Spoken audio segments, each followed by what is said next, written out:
and we traveled together to Lille. It's north of France.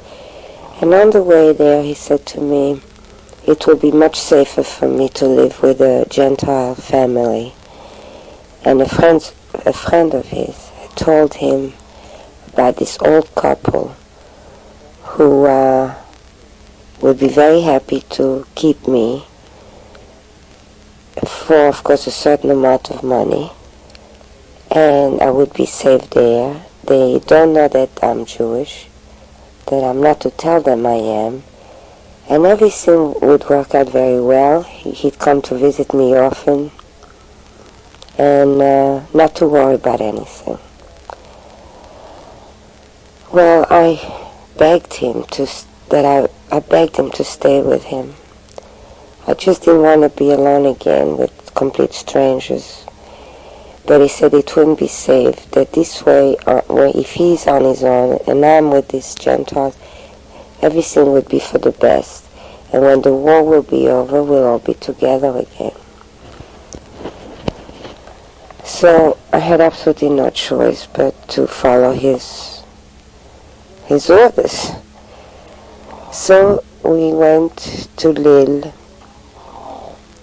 and he introduced me to these two old people, Monsieur and Madame Pierrot, and the address I still remember was Rue de la Madeleine. And they seemed very friendly, very warm, very nice. And they said to him not to worry, they'll take good care of me, and that was that. They were not aware that I had a mother. He never mentioned her to them, and of course she had no idea where I was. So I lived with them. I was sent to school. It was 3 blocks away. And the routine was such that every morning before going to school, my job was to buy bread. A French flute, it's called. It's like an Italian bread.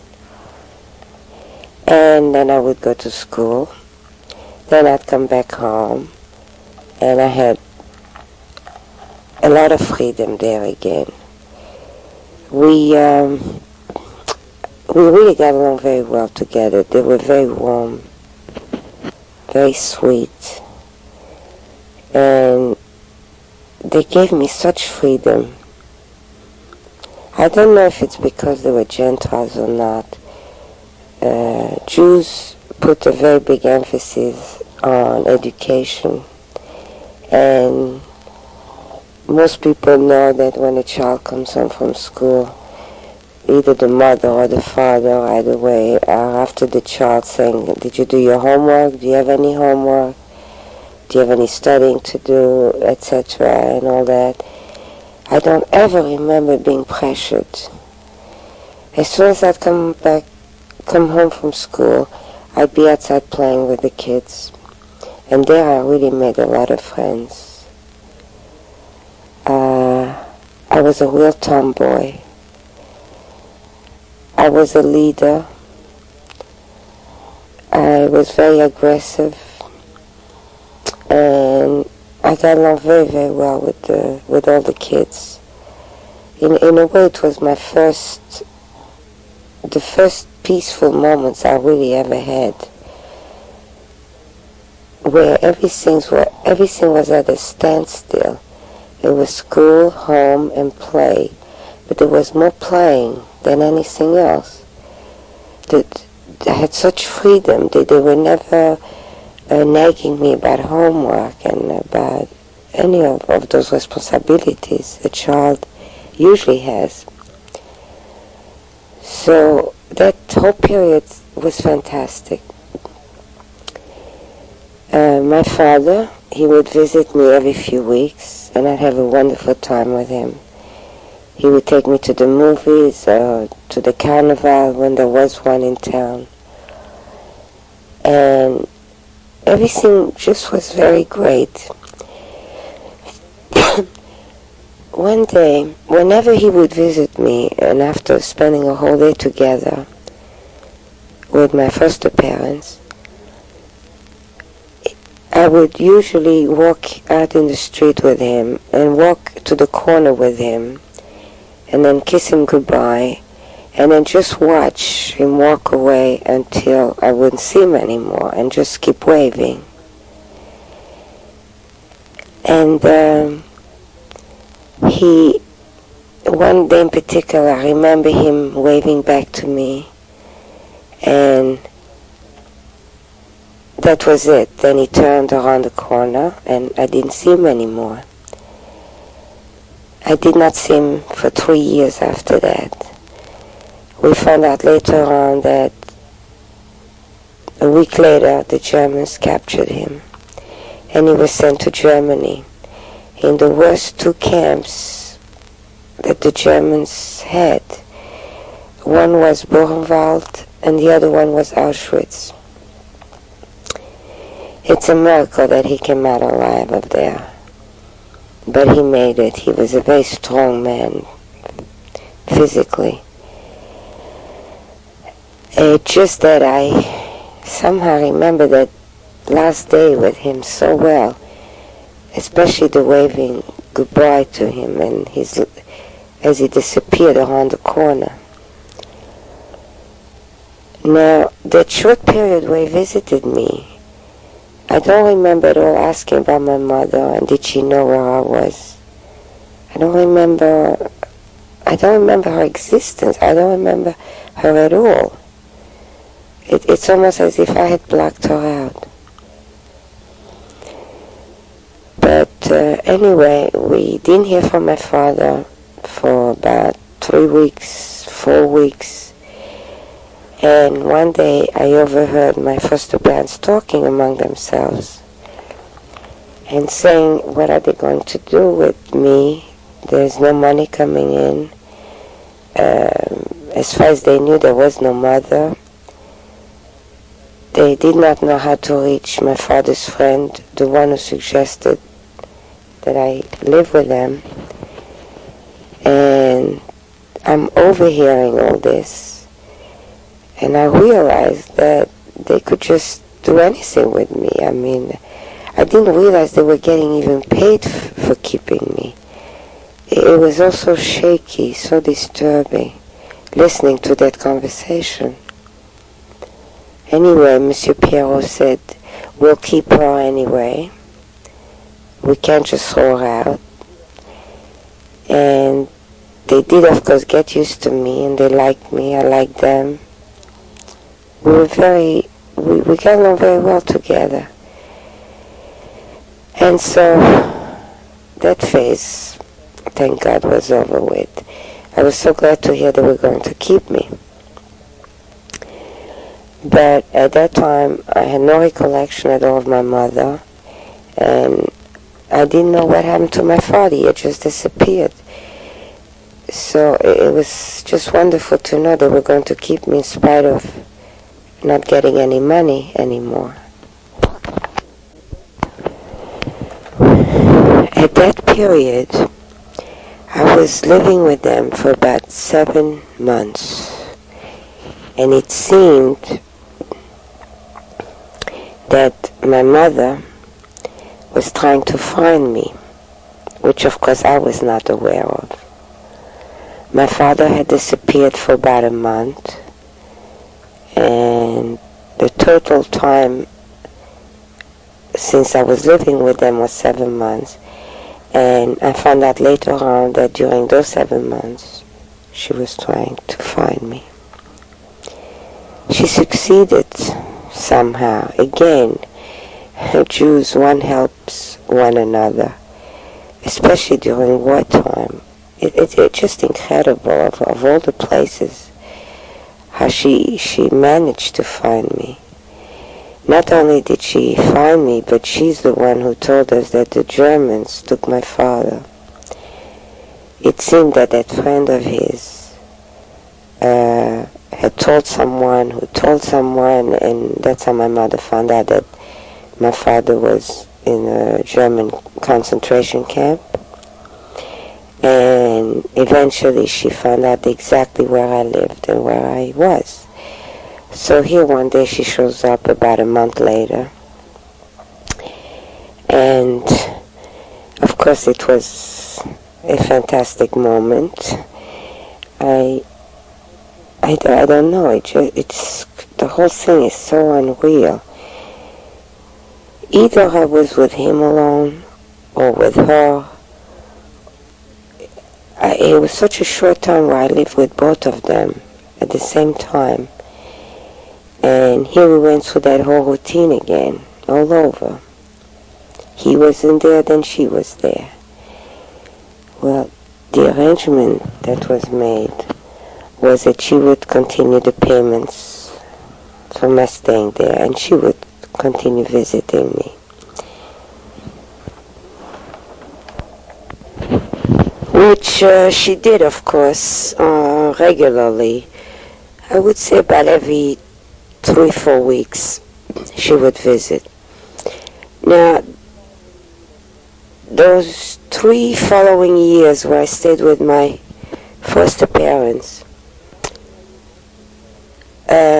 what I remember most of all were the days where I would be in school, and when the bell rang and it was the end of a school day and I would walk out with all the other children, very often she would surprise me and wait across the street from the school. And those were the highlights of my life. I always admired her beauty. She was absolutely stunning. And as she grew older, she became even more beautiful. And my biggest thrill was that instead of running across the street to her right away, I would gather all my very best friends. I always had a couple. And I would point her out to them and say, "Look, that woman over there, that's my mother. Isn't she gorgeous? Isn't she absolutely beautiful?" I would always rave about her to my friends. After I made sure that they noticed her, I would then run across the street and kiss her and walk back with her to my foster parents. But the pride I had about her it never had to do with any mother-daughter relationship as far as warmth and love and affection. It was mostly her beauty that I found absolutely fascinating. And, needless to say, she was flattered, and at that particular time I was extremely skinny and gaudy looking and ugly, just a funny looking kid. I was a tomboy. I didn't pay attention to myself too much as far as clothes, which I had very little of anyway. But I was just a funny looking kid, and she just, to me, was the most beautiful woman in the world. And that's mostly what I took pride in. Nothing else but her beauty. And when we'd walk together in the street from the school back to home, I'd look around to see how people would react to her walking next to me. I was just so proud of her. Those same years again, what she did during the war was she was involved in the black market. She did not look Jewish, so of course there was no problem. And she was a very shrewd, intelligent, aggressive woman who, with no education whatsoever, had such a mathematical mind. She was absolutely incredible. And her business was scarves.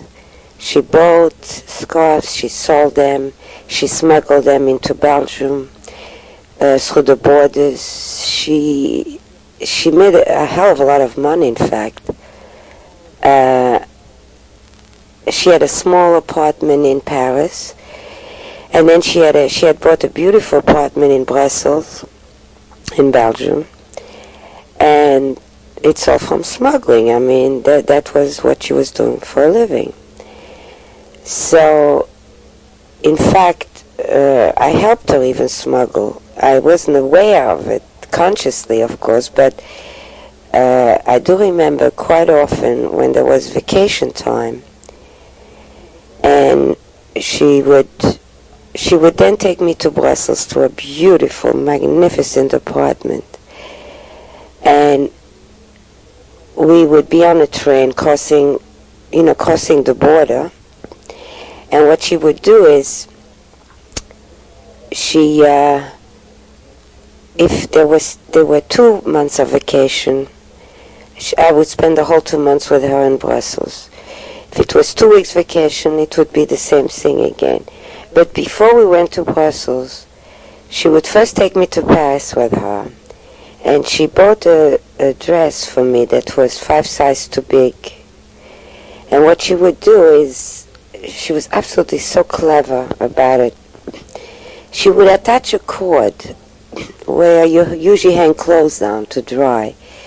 She would attach a cord from one end of the room to the other and put those beautiful scarves, they were all square, those gorgeous scarves she would put over the cord. Sometimes 50, 60, or sometimes 100 of them. And then she would take me by the hand, pull the cord down from one end, and just turn me around it in a circle until I reached the end of the room where the end of the cord was. And of course I was at least 5 sizes bigger. And then she would put that dress over me. She then would go to the same routine and do the same thing for her.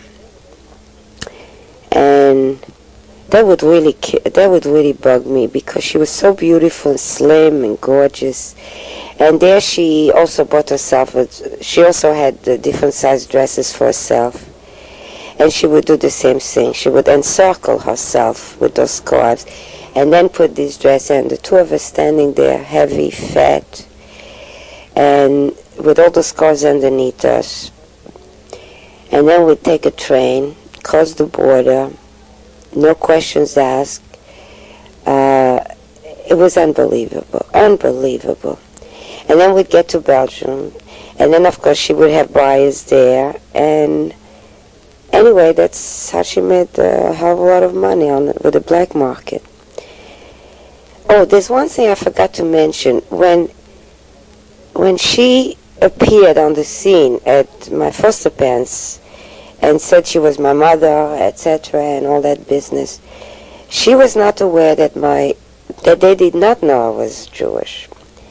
And she does have this tendency sometimes to talk too much and not being aware of it. She told them how grateful she was for them having kept me, and because their lives were of course endangered, because if anyone would know that I was Jewish, they could have been in trouble. Well, of course, by then my foster parents were they were flabbergasted to hear this. But they had gotten so used to me that they didn't mind. They didn't think twice about how endangered their lives were. They decided to keep me on anyway. And for the longest time they saw that she was Gentile and that my father had, they realized my father was Jewish since she had told them he was in a concentration camp. But they saw that she wasn't, and that of course I was only half Jewish, so there was really no problem. And when she told them she was Jewish, they didn't believe her. They just saw that she liked to dramatize things. She so didn't look at it. It's incredible. Nobody believed it, even when she admitted it. I'm now going back to the year 1943 about, when I was still living with my foster parents.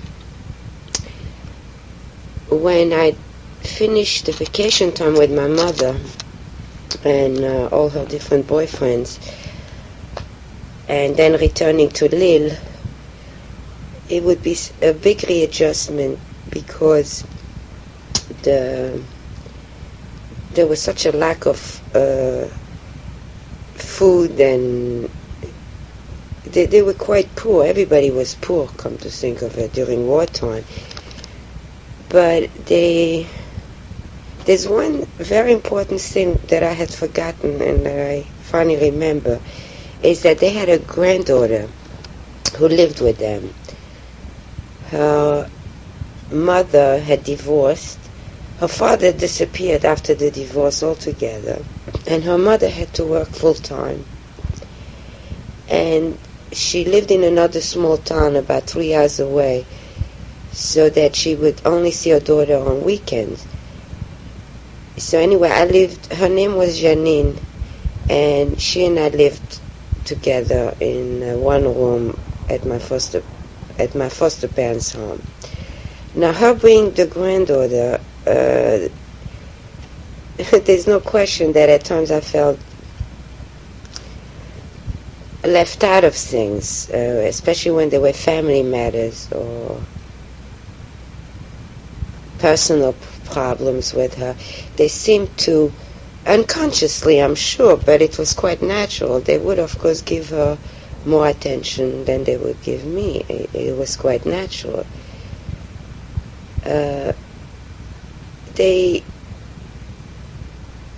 I must have resented it at sometimes, because by then I knew that the only reason I was there was because they were being paid. And as nice and warm and good as all that, it was still a business transaction as far as I was concerned. So that Janine and I did not quite get along. She was about 3-4 years older than I. And I know many times I used to resent her. She happened to be nice. There was no problem with her.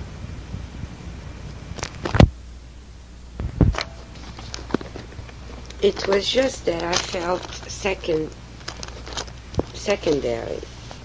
I played second fiddle, and I know that I must have resented it to no end. I'm sure of it. I felt very insecure anyway because of the divorce and the war and all the separations, so it must have been a very natural feeling to feel left out of things in their lives, in their personal lives. I'll go on now to the year 1944. The exact date is really June 6, 1944. It was my birthday. I was 11 years old that day. It's one day I shall absolutely never forget in my whole life. As I said previously, every morning my job was to first go to the bakery and buy the bread, bring it to the house, and then go to school. And that particular morning I went, as usually, to the bakery, and there's of course a very big window in that bakery, and while I'm buying the bread, all of a sudden I look out the big window as I'm waiting to be served, actually, and all of a sudden there's a lot of people in the streets hugging, kissing, dancing, jumping of joy. It was unreal. It was incredible. I'll never forget this as long as I live. And I'm saying, my goodness, on my birthday, everybody's rejoicing. I absolutely was flabbergasted.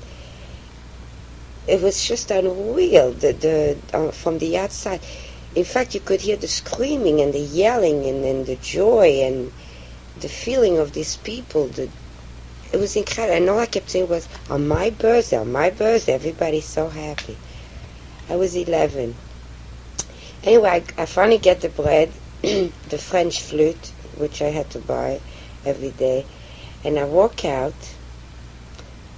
and that's when I found out the fantastic news. The Americans had just landed in Normandy, and this was quite early in the morning, and the news spread like crazy, of course. And then I was told, the war is almost over. The Germans retracted. The Americans came in. I mean, it was it was incredible. So anyway, I realized, of course, it had nothing to do with my birthday. It was purely coincidence that same day it all happened the same day.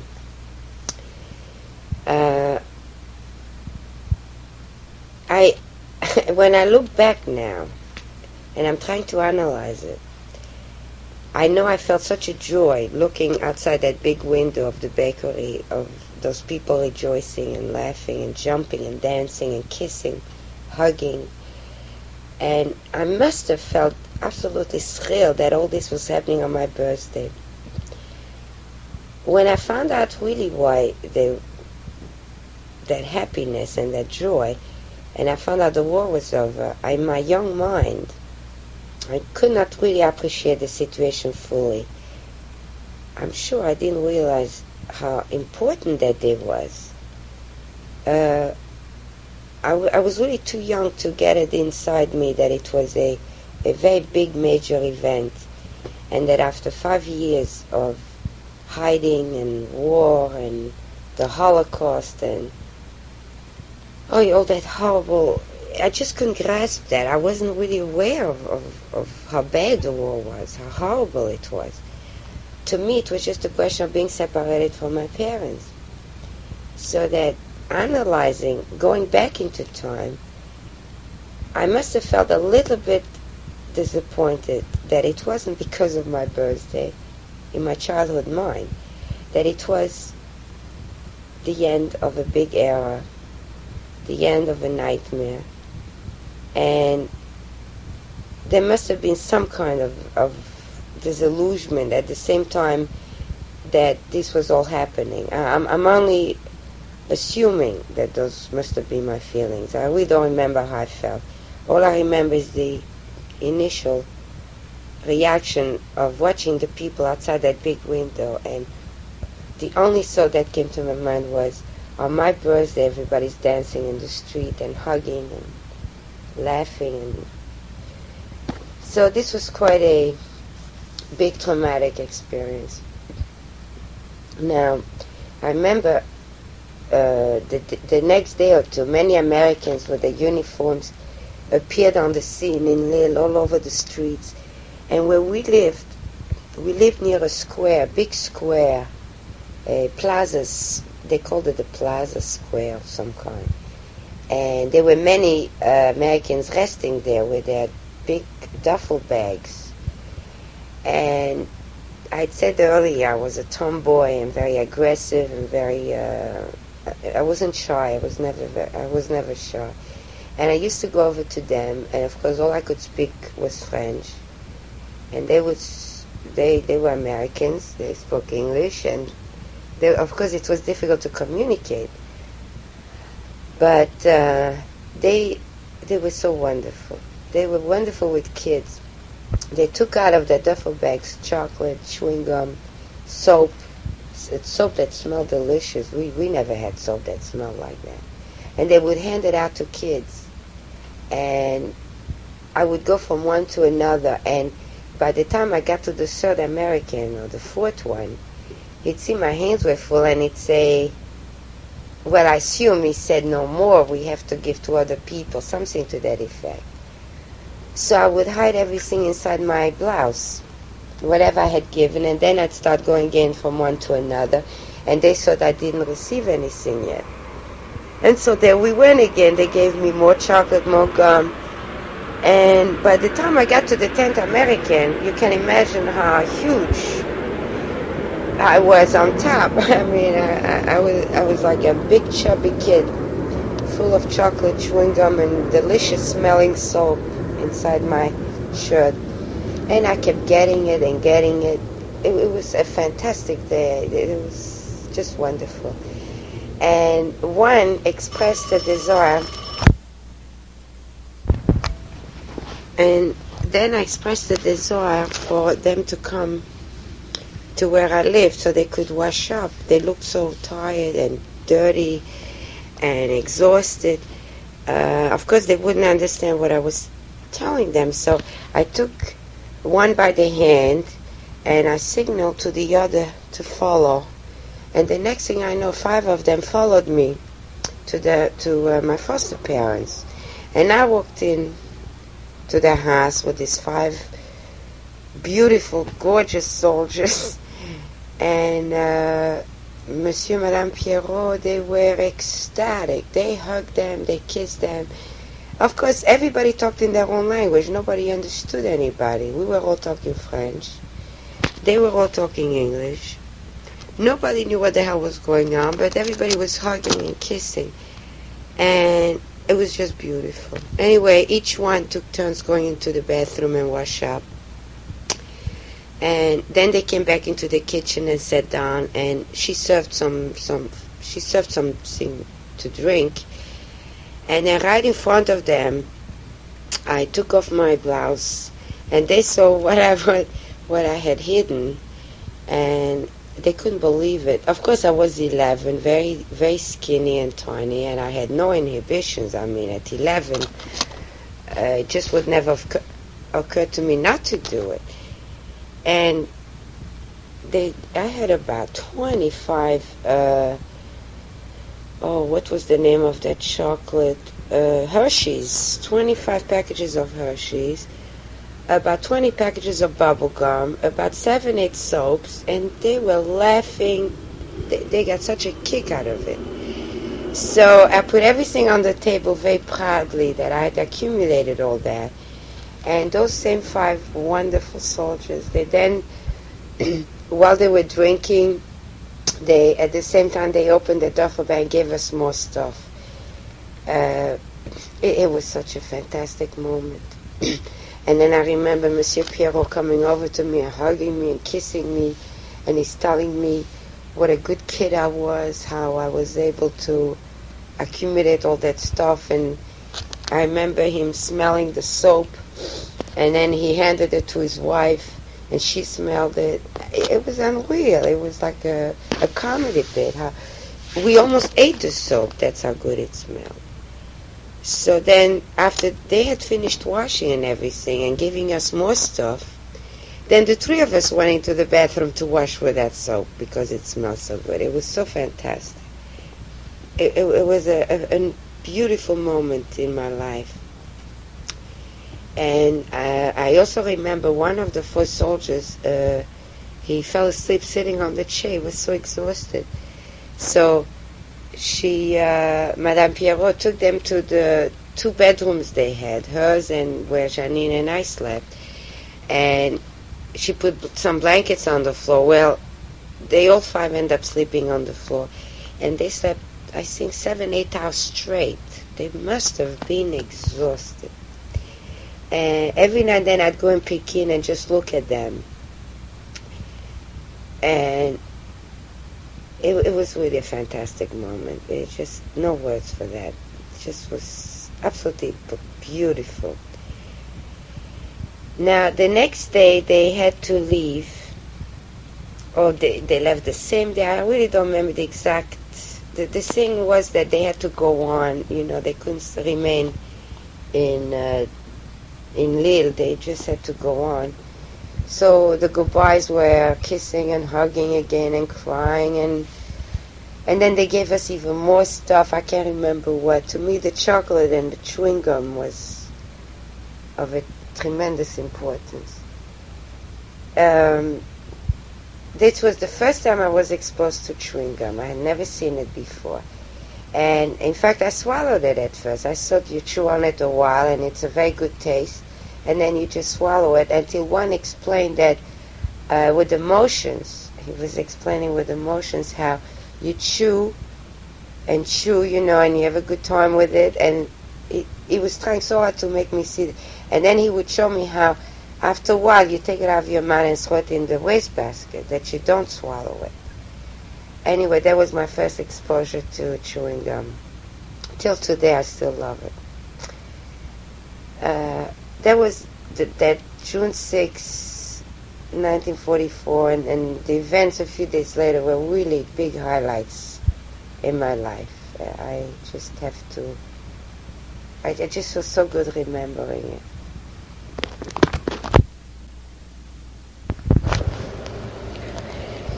A few weeks after this, the liberation in 44, things were things went really wild. Most of the Germans tried to hide and run away. Everything was bedlam. Many of the French resistance were shooting them cold in the streets wherever they were found. And nobody, the Americans had entered Paris. They had entered France, but there was still the war was actually still going on. And one particular day, a few days after the liberation, one event happened I shall never forget.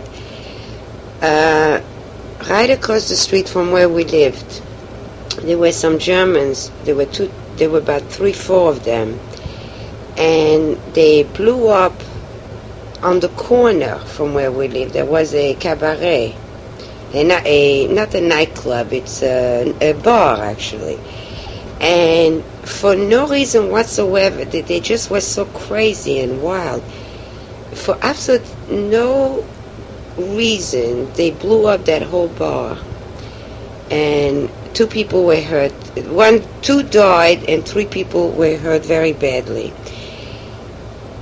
The noise of the bombing of that particular bar, everybody heard it. Everybody rushed out, and the next thing we know, there's a few of the French resistance, a few guys who came down with the guns, with the rifles, and started to shooting at those Germans cold. And for the very first time in my whole life, I saw 3 Germans dead. The street was full of people. Many were screaming and crying and carrying on, and the firemen came, and the crowds were unreal. And it was, wow, it was such experience. It was very frightening. But it was really bedlam. I just remember seeing them on the floor dead. And then the French resistance, those guys, they took their rifles, their guns, they stripped them practically completely. And anyway, that was the end of that incident. I don't remember exactly how much time elapsed after that, but I kept on living. I was still living with my foster parents, and I can't really pinpoint exactly if it was 1 or 2 months later. The time is confusing to me. But one day I was sitting home alone, and I was reading everything I could get my hands on regarding Shirley Temple. Every movie that had come out, there was then a story about the movie, and I was one of the big fans. And one particular story, I think I read it 100 million times, over and over and over. That's the one where she's a very rich little girl, and she lives in this home with other children, and her father is a count or a duke, extremely wealthy, and he has to go to war, and then the news comes that he died, and she has to do all the dirty work in that home with the other children. It's a school, actually. It's a very nice school, and she has to cater to all these other little girls there, and life is very rough, but at no time does she believe her father is dead. So in between cleaning and serving and all that, she goes from one hospital to another to see if her father is still alive. She at all times believes he is. Well, I'm going to try to make the story short.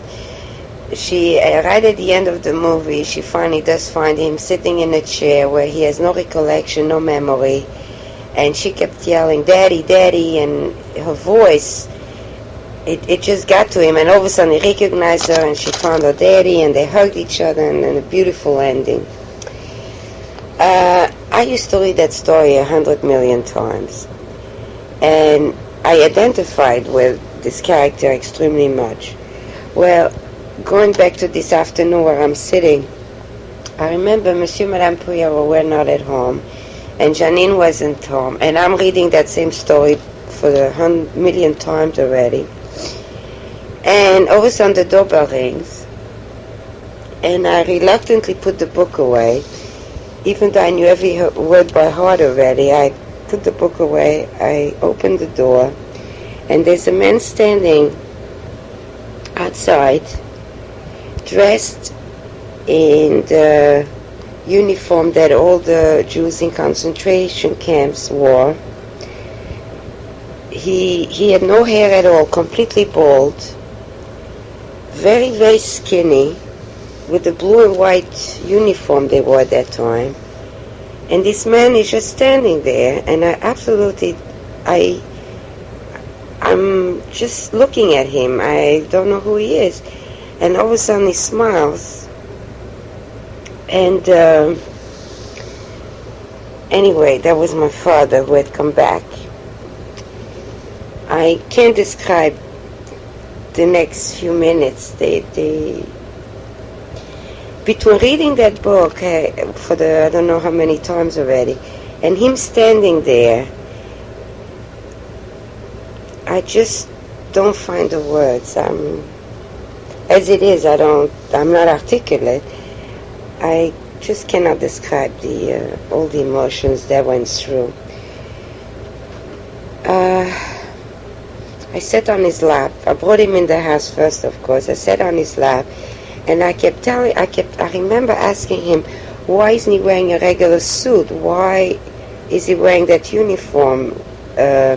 Because when the Americans or some of the Russians went into concentration camps, they helped the Jews. They fed them, they gave them clothing, they helped them to find families. It was a slow process, but they did do all that. And I remember asking him what happened to him. I mean, did he just come straight from the concentration camp? That he was still dressed like that, and skinny looking and haggard looking, and oh my God, what a sight he was. What a sight. And he said that yes, he could have, it would have taken about 4 or 5 days till they would have provided him with the clothing and the ticket and the train and the transportation, but he could not wait, obviously. He just had to know that I still was safe, and he came straight to Lille to see me.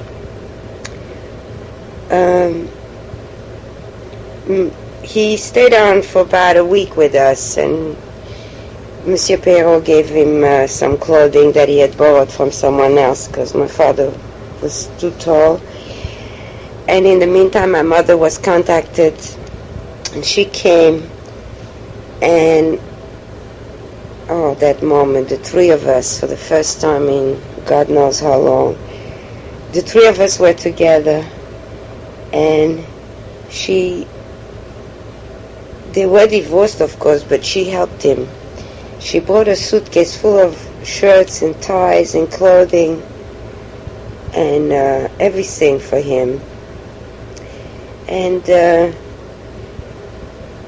we were together a couple of days, the three of us, at where I lived, at my foster parents.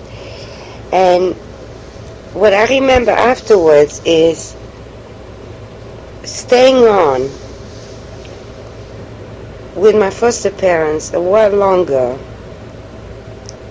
I would say about 6 months longer, until I was about 12, because I remember that at 12, that's when I had to go back to Belgium and go back to my mother, and I will get to that very shortly. I just want to say that she did help my father. He he went back to live in Brussels in a small apartment somewhere temporarily, and she had a gorgeous apartment in Brussels, and I remember staying on until I was about 12, even though the war had been over already. I do remember staying on and getting visits from sometimes my father, sometimes my mother.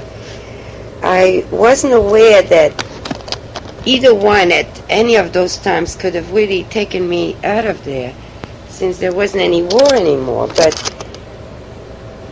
from what I heard afterwards, it took a while for my father to settle down. And my mother, at that point, only did all her business with the scarves in Brussels itself. There was no more point in traveling and smuggling back and forth. She just remained in Brussels. Well, now, around the age of 12, one day she came on one of her usual visits, and that's when she told us all, my foster parents and I and Janine, we were all sitting in the kitchen, and this was a very emotional time. We were all sitting, and she says, she's telling them, she's not even talking to me, she's telling them, I came to pick up Fanny. We're going back to Brussels together. She's going to go back to school there. And she then looks at me and she says, I remarried. I am remarried. She says that she remarried 2 weeks ago. That she had known this man for quite a while, but they finally remarried. They finally married each other 2 weeks prior to her coming to tell me all this. She also told me that he has a little boy who's 6 years old. His name is Willie, and that her present husband is a widower. His wife had died in a car accident a year before they met, and that his name is Maurice, and that we'll all be very happy together, that she's still very young. Well, of course she was young, she was only 32, that her present husband is a wonderful man. He's in the glove business, leather glove business. He has a big factory and he's a very nice guy. His little boy is adorable, and we're all going to be very happy. She also said that my father at the present time does not live that far from where she lives, and every Sunday he will take me out his visiting rights. And anyway, she said to pack. And I looked at her. It was so sudden, and no preparation, she didn't give me even 2 days or 3 days or a week to think about it. After living for 3.5 years with my foster parents, all of a sudden I'm supposed to rush right back and with these new people, her new husband, that kid of his, without any preparation whatsoever. I started to cry hysterically. I yelled, I don't want to leave. I didn't want to leave. I know that had I had to go back with her, alone with her, like before when I was on vacation and I'd visit her, I know that I would not have had any qualms about it. But to go to her beautiful apartment with her and to meet this man, this stranger, and his son, it was overwhelming to me. I absolutely could not face it. I was willing to accept the divorce already. I think I was willing, and share them, stay sometimes with her, sometimes with him, but this whole new family, it was... Anyway, cried, I screamed, I didn't want to leave, and Madame Pierrot hugged me and she kissed me and she said, well, it's for the best. Your mother has her rights with you. There's no choice. You'll come and visit us in the summer. She tried. She was so wonderful. Anyway, I could have cried till tomorrow. It didn't matter. She had made up her mind that I'm going back with her, and there was that. So within 1 hour, I was all packed up, and I had to say goodbye to these two wonderful people who were so good to me, and to Janine. And we went on the train from Lille straight to Brussels, and at the station there was this man, her husband, Maurice,